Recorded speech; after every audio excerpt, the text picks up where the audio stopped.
Actually, nagulat po ako eh. Hindi ko po na-imagine na merong...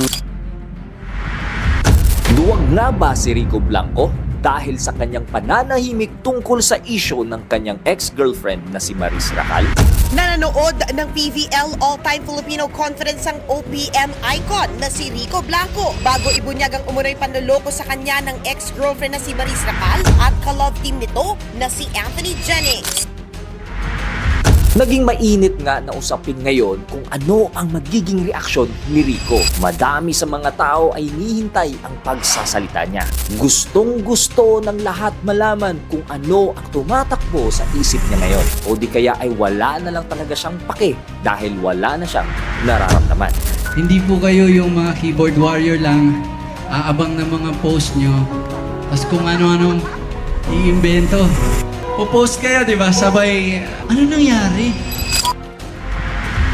Friends, sa unang pagkakataon ay mas ipapakita ko sa iyo kung ano ang mas malalim na kaisipan ng isang lalaking tulad niya. At bakit di inaasahang mas pinili niya ang manahimik kaysa magwala. Sa videong ito ay malalaman mo na madami sa mga lalaki ay ganito na rin mag-isip ngayon. Ano nga ba ang tumatakbo sa kanyang isip? Totoo kaya na wala siyang pake at wala na siyang pakiramdam? Nakakaapekto ba ito sa mental health ng mga lalaki?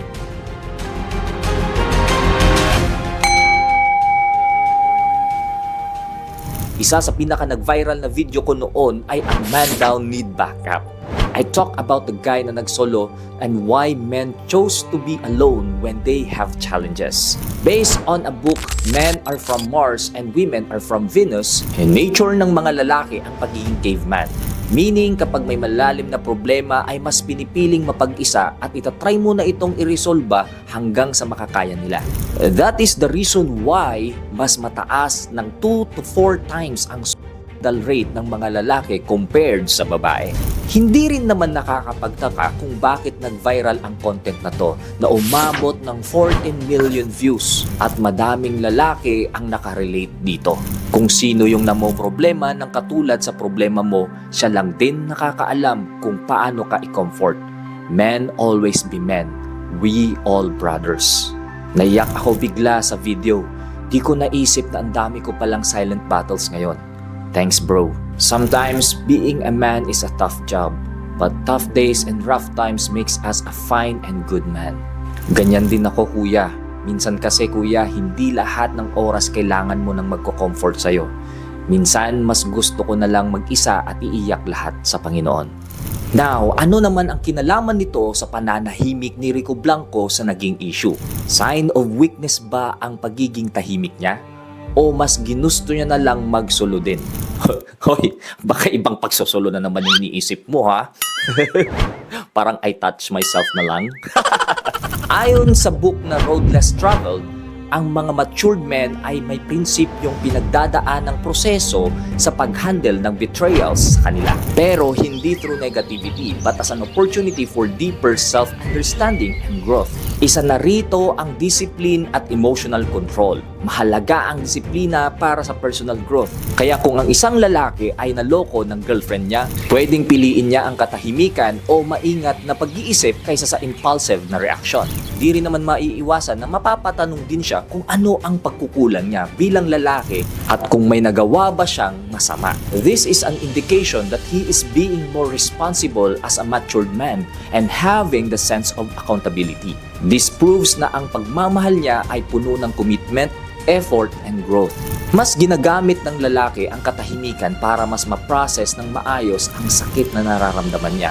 Opportunity rin ito para mag-reflect kung paano i-let go ang mabibigat na emotions na ito in a better way na may dignity and peace. Well, katulad ng kay Rico ay di malayong may mga ordinaryong tao ding pinagdaanan ito. Yung masaktan ng taong kanilang minamahal.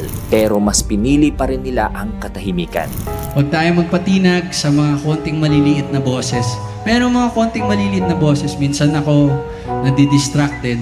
Pero tandaan natin, sa bawat maliit na boses, may 10 positive na boses. Huwag po nating ignore yung positive na boses. Well, his silence reminds us that facing the pain with peace is not a sign of weakness, but it can also lead to profound transformation.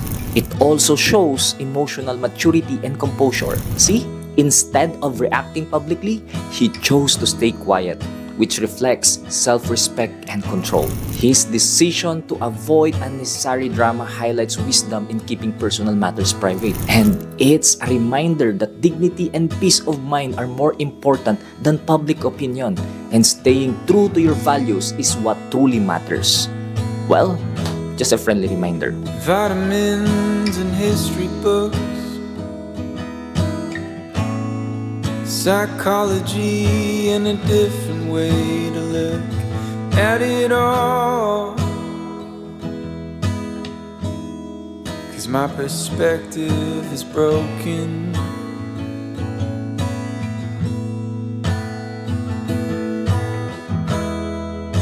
If suffering's a way to earn your keep, I better start putting miles on my feet.